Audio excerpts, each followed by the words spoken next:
nuestra esperanza al fin se consumará. Pronto vendrá, pronto vendrá, pronto vendrá. ¡Qué glorioso encuentro!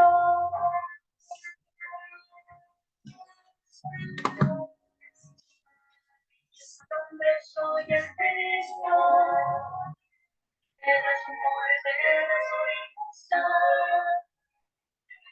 Pronto vendrá, sí, pronto vendrá. ¡Qué glorioso encuentro! Maranatha, Cristo viene, por su pueblo que fiel vence le espero. Maranatha, Cristo viene, falta poco para nuestra redención. Maranatha, qué glorioso encuentro.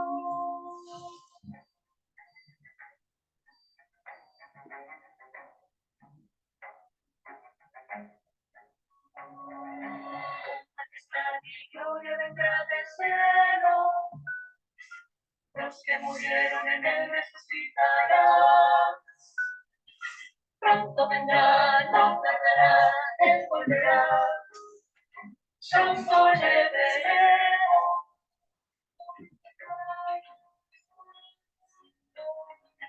En instantes seremos transformados. Nuestro vestido será de inmortalidad. Pronto vendrá, sí, pronto vendrá. ¡Qué glorioso encuentro!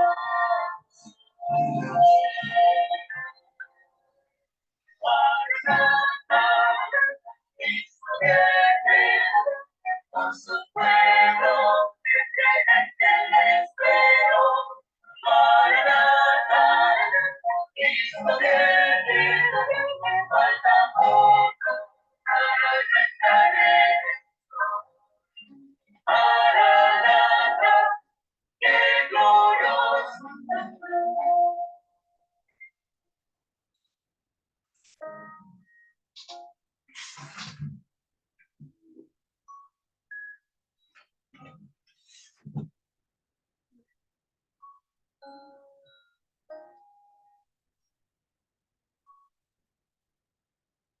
Pronto vendrá, pronto vendrá, pronto Jesús volverá. Pronto vendrá, pronto vendrá, pronto Jesús volverá. Maranatha, vendrá.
Bueno, muy buenos días para todos. Dios les bendiga en esta mañana. Hoy es día martes 31 de enero. Estamos avanzando en este nuevo año. Quiero con usted, ayer hablamos acerca de un tema, el remanente a través de la historia. Hoy vamos a seguir en esa misma tónica, hablando del remanente. Ayer hablamos de dos características especiales que tiene la iglesia remanente en el tiempo del fin. Y hoy vamos a poner énfasis de nuevo en lo que es ese remanente. Así que vamos a inclinar el rostro y vamos a hacer una corta oración. Padre, regálanos la presencia de tu Espíritu Santo en esta mañana y no permitas que expresemos nuestras palabras, sino tu voluntad, lo que tú quieres que comentemos en esta mañana aquí.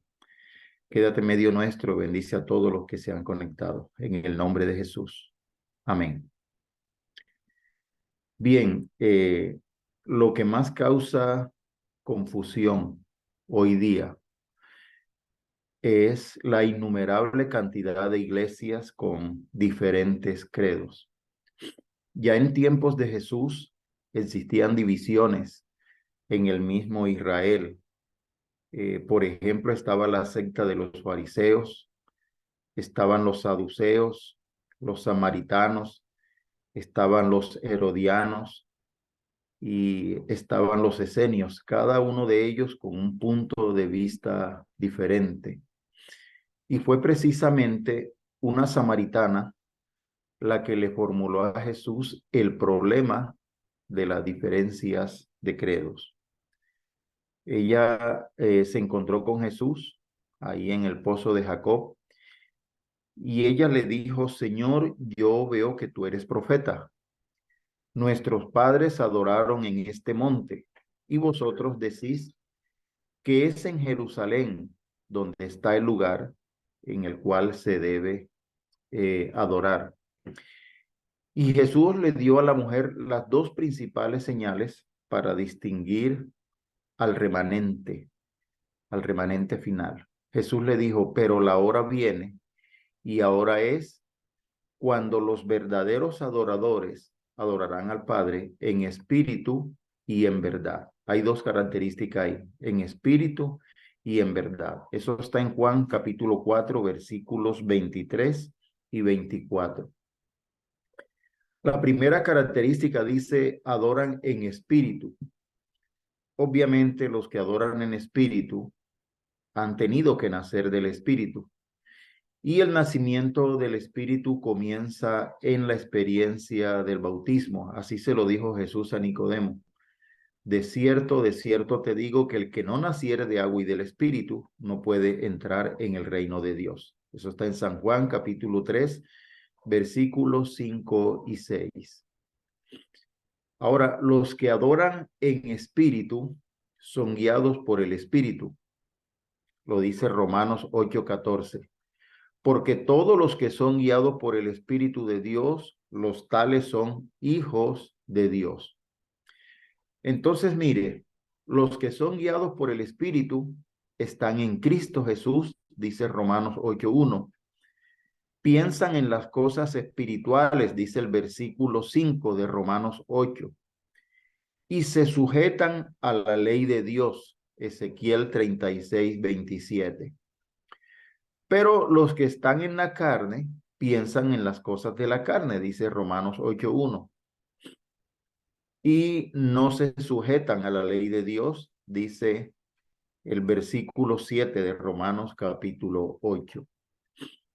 Los que son nacidos, los que adoran en espíritu, han recibido el espíritu de adopción, por el cual pueden llamar a Dios Abba, o sea, papito.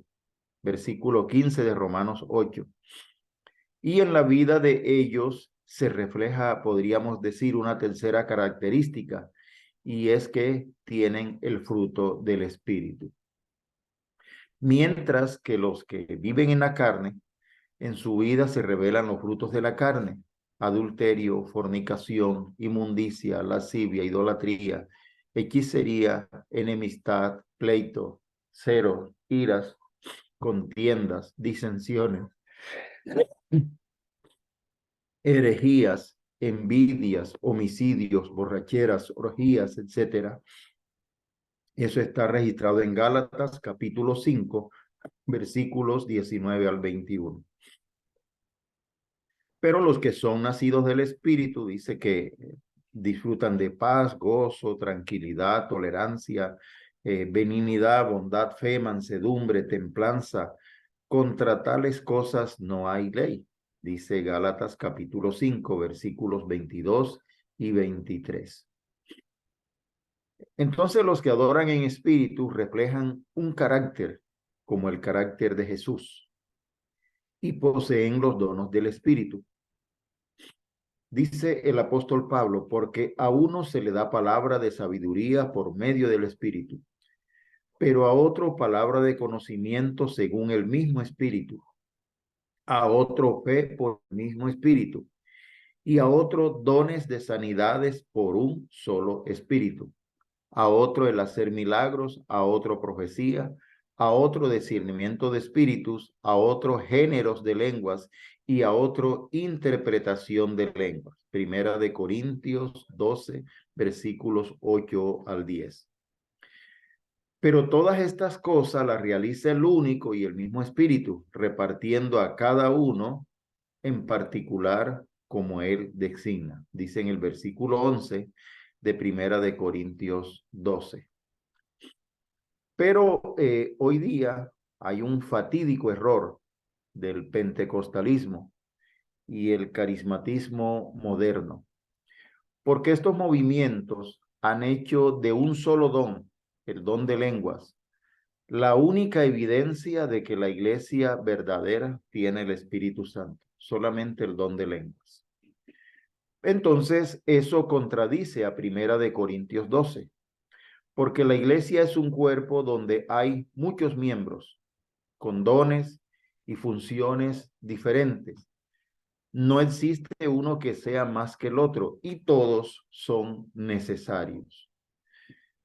El versículo 28 de Primera de Corintios 12 dice, y a unos puso Dios en la iglesia, primeramente apóstoles, luego profetas, lo tercero maestros, luego los que hacen milagro, después los que sanan, los que ayudan, los que administran y los que tienen el don de lengua. Si existiera un orden de importancia en cuanto a los dones, entonces el de lengua sería el último. Sin embargo, la Biblia destaca que no todos deben hablar en lenguas. Dice ahí en el versículo 29 y 30 de Primera de Corintios 12, ¿son todos apóstoles? ¿Son todos profetas? ¿Todos maestros? ¿Todos hacen milagros? ¿Tienen todos dones de sanidad? ¿Hablan todos lenguas? ¿Interpretan todos? Y dice, procurad pues los dones mejores. Quiero abrir un paréntesis aquí para explicarle un poquito acerca del don de lenguas de esa época. El don de lenguas tuvo su importancia en su debido momento y nos hacemos una pregunta. ¿Cómo iban a cumplir la misión de evangelizar a todo el mundo un grupo de pescadores galileos que escasamente sabían medio hablar su propia lengua? ¿Cómo iban a esparcir el evangelio en todo el mundo habitado en ese entonces? Por lo tanto, en ese entonces fue necesario y Dios lo utilizó.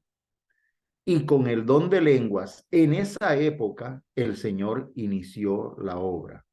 Y el relato bíblico lo dice así: al llegar el día de Pentecostés, estaban todos reunidos en un mismo lugar y de repente vino un estruendo del cielo, como si soplara un viento violento y llenó toda la casa donde estaban sentados.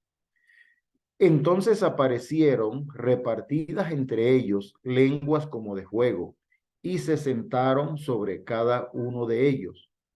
Todos fueron llenos del Espíritu Santo y comenzaron a hablar en distintas lenguas, como el Espíritu les daba que hablasen. Hechos capítulo 2, versículos 1 al 4. Así que este fue el proceso, el fenómeno del día de lenguas en el día de Pentecostés. Y hecho este estruendo, se juntó la multitud y estaban confusos porque cada uno les oía hablar en su propia lengua. Ojo con ese pasaje. Cada uno les oía hablar en su propia lengua. Y estaban atónitos y maravillados, diciendo, mirad, ¿no son galileos todos estos que hablan? ¿Cómo pues les oímos nosotros hablar cada uno en nuestra lengua en que hemos nacido? Y ahí se describe la cantidad de naciones que estaban presentes: partos, medos, elamitas, y los que habitamos en Mesopotamia y Judea, en Capadocia, en el Ponto y en Asia, en Frigia, en Panfilia, en Egipto y en las regiones del África más allá de Cirene, y romanos aquí residentes, cretenses y árabes, les oímos hablar en nuestras lenguas las maravillas de Dios. Capítulo 2 de Hechos, versículos 6 al 11. ¿Cuál es el problema con el don de lenguas? En Primera de Corintios, capítulo 14, se menciona un don de lenguas que ya en los días de los apóstoles estaba creando confusión en la iglesia de Corinto. Pablo dice, si pues toda la iglesia se reúne en un solo lugar y todos hablan en lenguas y entran indoctos o incrédulos, ¿no dirán que están locos? Si habla alguno en lengua extraña, sea esto por dos o a lo más tres, y por turno, y uno interprete. Pues Dios no es Dios de confusión, sino de paz, como en todas las iglesias de los santos. Primera de Corintios, capítulo 14, versículos 23, 27 y 33. Entonces, la presencia de un don no es la garantía de tener la verdad ni la verdadera adoración. Pablo dice, si yo hablase en lenguas humanas y angélicas, y si tuviese profecía y entendiese todos los misterios y toda la ciencia, y si tuviese toda la fe y no tengo amor, nada soy. Primera de Corintios 13, 1 y 2. Muchos me dirán en aquel día, dijo Jesús, palabras textuales de Jesús, en Mateo 7, versículos 22 y 23. Muchos me dirán en aquel día, Señor, Señor, no profetizamos en tu nombre, y en tu nombre echamos fuera demonios, y en tu nombre hicimos muchos milagros. Entonces les declararé, nunca os conocí, apartaos de mí, hacedores de maldad. Tengo unos datos históricos aquí. El don de lenguas fue pervertido en Corinto por la introducción de prácticas paganas ya conocidas en ese tiempo. En el culto de Dionisio, el dios Dionisio, el dios del vino, conocido como Baco también, y bajo la influencia del licor se hablaba en lengua de los dioses. Estos se conocían como glotes baqueia. Glotes baqueia era el acto de hablar en lengua bajo los efectos del alcohol. El hablar en lenguas extrañas era conocido por los paganos. Platón, por ejemplo, dice que los mantis o adivinos y los profetas hablaban en lenguas extrañas. Filón dice que los profetas usaban sonidos ininteligibles, es decir, difíciles de entender. Las oraciones al dios Hermes constaban de lenguaje oscuro y sin significado. Era como un lenguaje mágico, el lenguaje de los dioses y espíritus de los cielos, según ellos.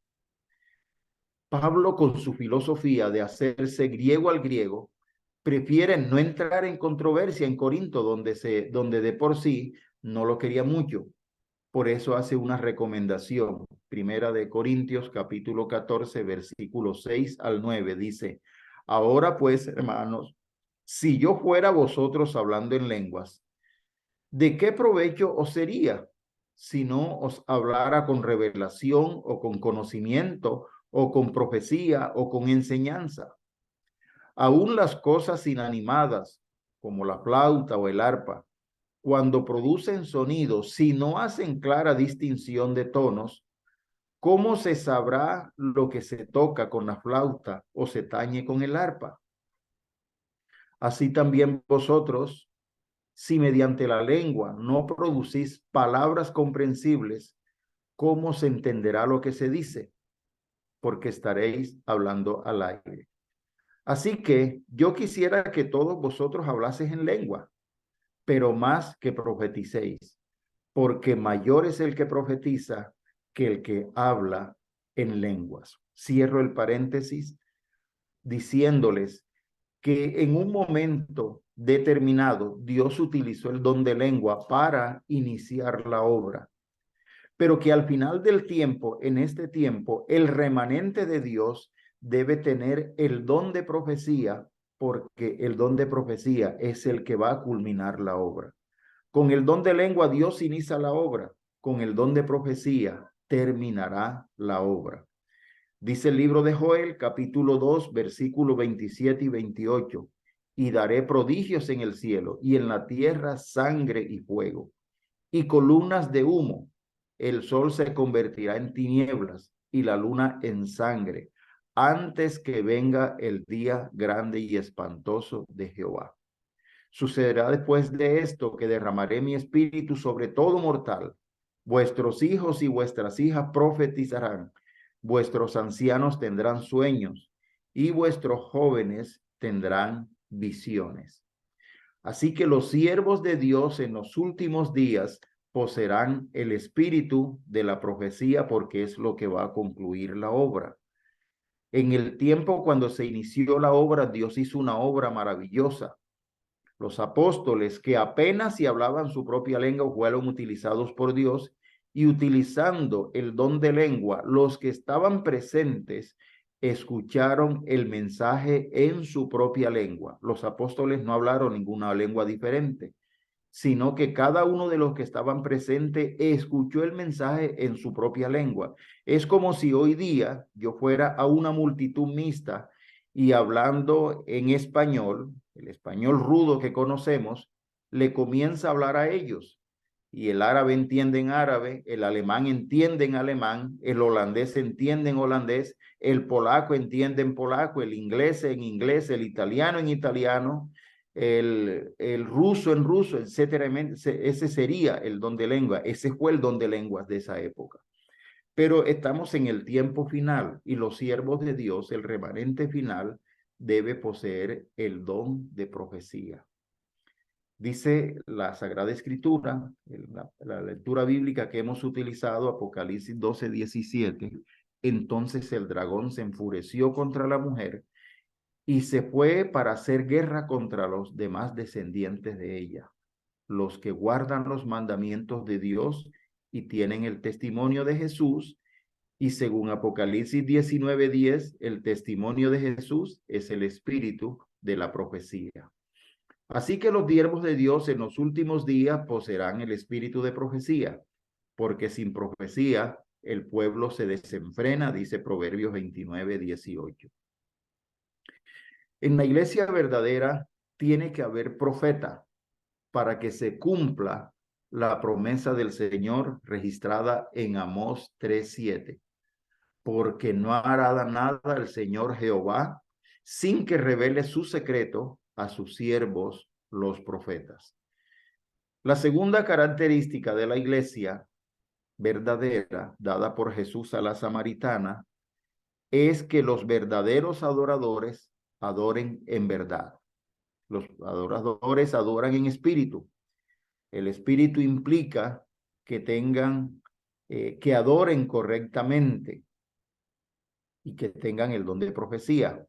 Pero ahora también los adoradores deben adorar en verdad, dice Jesús en San Juan 4:24.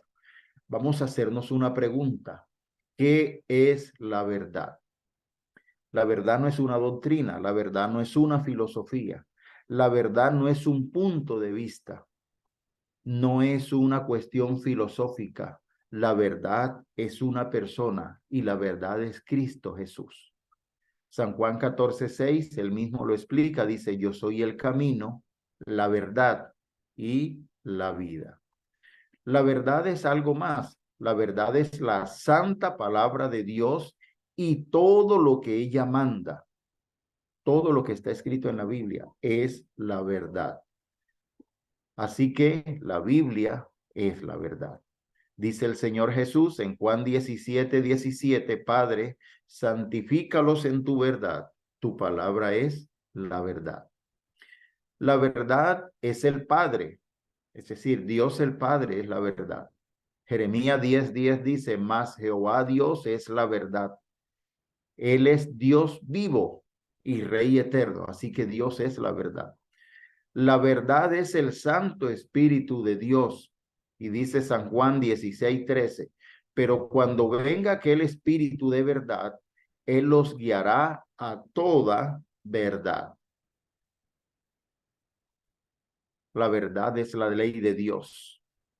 Dice en el Salmo 119, versículo 142, dice, tu justicia es justicia eterna y tu ley la verdad. O sea que la ley de Dios es la verdad. Pero la verdad también es la iglesia. Y así lo dice Primera de Timoteo, capítulo 3, versículo 15. Pablo escribiéndole a Timoteo dice, y si no fuere tan presto, para que sepas cómo te conviene conversar en la iglesia de Dios, que es la iglesia del Dios vivo, columna y apoyo de la verdad. Por eso la iglesia debe esforzarse por predicar y enseñar la verdad. Y sus siervos, el remanente, tiene que esforzarse por conocer y enseñar la verdad. Así que los que adoran en verdad obedecen a Dios y obedecen los mandamientos. Porque Primera de Juan 2:4 dice, el que dice, yo le he conocido y no guarda sus mandamientos, el tal es mentiroso y no hay verdad en él. Cuando se habla del nuevo pacto, que muchos tratan de decir que con el nuevo pacto la ley de Dios es eliminada, pero en el nuevo pacto no se descarta la ley de Dios. Dice el Señor Jesús, Dios en su palabra, en el libro de Hebreos, capítulo 8, versículo 8 y 10, esto es tomado del Antiguo Testamento, dice, he aquí vienen días, dice el Señor, en que estableceré con la casa de Israel y la casa de Judá un nuevo pacto. Por lo cual, este es el pacto que haré con la casa de Israel. Pondré mis leyes en la mente de ellos y sobre su corazón las escribiré. Y seré a ellos por Dios y ellos me serán a mí por pueblo. Es lo que dice Dios acerca del remanente final. Tendrá la ley de Dios en sus mentes y esto es lo que hará que el pueblo de Dios refleje su carácter. Ahora bien, ¿cómo se logra la obediencia a la ley en el nuevo pacto? Es interesante. Dice en el libro de Ezequiel, capítulo 36, versículos 25 al 27. Dice, esparciré sobre vosotros agua limpia y seréis limpiados de todas vuestras inmundicias y de todos vuestros ídolos os limpiaré. Os daré corazón nuevo y pondré espíritu nuevo dentro de vosotros y quitaré de vuestra carne el corazón de piedra y os daré un corazón de carne. Y pondré dentro de vosotros mi espíritu y haré que andéis en mis mandamientos y guardéis mis derechos y los pongáis por obra. Es decir, seremos sujetos a los mandamientos de Dios. ¿Quién es el remanente de los últimos tiempos? Así que los que adoran en verdad, Jesús dice de ellos, aquí está la paciencia de los santos, los que guardan los mandamientos de Dios. Es decir, la ley de Dios cobra vida en el remanente final. Pero tiene más, dice, tienen la fe de Jesús. Eso está registrado en Apocalipsis 14:12. Los que adoran en verdad, el Señor los identifica como los santos que guardan los mandamientos de Dios y tienen la fe de Jesús. Entonces, fe y obediencia son la vida del creyente. Santiago 2:18 dice, pero si alguno dirá, tú tienes fe, yo tengo obras. Muéstrame tu fe sin tus obras, y yo te mostraré mi fe por mis obras. Dios tiene un pueblo en esta tierra, mis hermanos. Dios tiene un pueblo en esta tierra. Un pueblo que adora en espíritu y en verdad. Un pueblo que está edificado sobre la roca que es Cristo Jesús. El Señor dice, y sobre esta roca, en griego Petra, edificaré mi iglesia. Mateo 6:18. Así que Cristo es la piedra viva, la piedra angular, la piedra de tropiezo, la roca Petra que hace caer. Primera de Pedro 2:4, 6 y 8 también se refiere a eso, como la piedra que hace caer o piedra de tropiezo. Una iglesia que está siempre en la presencia y en el corazón de Dios es el remanente final. Dios identifica el remanente final como una iglesia que está siempre en la presencia y en el corazón de Dios. En el libro de Apocalipsis, capítulo 12, versículos 1, los versículos 12, los versículos 13 y versículo 20, dice, y me volví para ver la voz que hablaba conmigo, y vuelto vi 7 candeleros de oro, y en medio de los 7 candeleros a uno semejante al Hijo del Hombre. Miren una cosa, en medio de los candeleros está uno sentado semejante al Hijo del Hombre. Ese es Cristo Jesús. Es decir, Jesús está en el centro, la iglesia gira en torno a Jesús. Cristo es la cabeza, nosotros somos los miembros del cuerpo. Cristo dirige a la iglesia, Cristo dirige al remanente final. Y el versículo 20 dice que los 7 candeleros que has visto son las 7 iglesias. Así que Jesús está en medio de la iglesia del tiempo del fin. Una iglesia que ha pasado por grandes y graves experiencias. Una iglesia que vio crecer en medio de ella misma la apostasía, pero que sobrevivió a esa apostasía. Esto es interesante porque Dios, con su infinito poder, con la ayuda del Espíritu Santo, la guía de los ángeles, Dios ha dirigido la iglesia hasta este tiempo y la va a dirigir hasta el momento final, cuando la iglesia tenga que enfrentar el gran drama que se vivirá antes que Jesús venga. Por eso Dios nos llama a unirnos a la iglesia que adora en espíritu y en verdad. Y en el libro de Hechos, capítulo 2, versículo 47, así como sucedió en aquel tiempo, sucede hoy día. Dice, y el Señor añadía cada día a la iglesia los que habían de ser salvos. De igual manera, hoy Dios añade a la iglesia, a su iglesia verdadera, a su remanente final, los que hayan de ser salvos. Hay un llamado final de Dios. He aquí yo estoy a la puerta y llamo. Si alguno oye mi voz y abre la puerta, entraré a él, cenaré con él y él conmigo. Este pasaje se aplica a todos aquellos que todavía Dios no ha tomado el control sobre su vida. Porque el Señor dice, yo estoy a la puerta y llamo. Es decir, el Señor está afuera. Si alguno oye la voz y abre la puerta, entraré a él, cenaré con él y él conmigo. Es el llamado que está haciendo Dios desde afuera de la puerta, para que abramos la puerta, le dejemos entrar, a fin de él bendecir nuestra vida con su maravillosa y permanente presencia. Pero dice algo más ese pasaje, Apocalipsis 3:20, y el versículo 21 dice, al que venciere, es decir, al que me deje entrar, yo le daré que se siente conmigo en mi trono, así como yo he vencido y me he sentado con mi Padre en su trono. El Señor tiene su iglesia, pero ¿qué ha pasado con ella?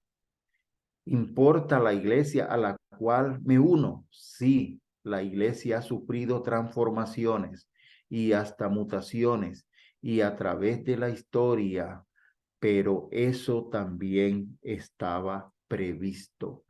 Así que, hermanos, hoy es un día oportuno para escuchar el llamado de Dios.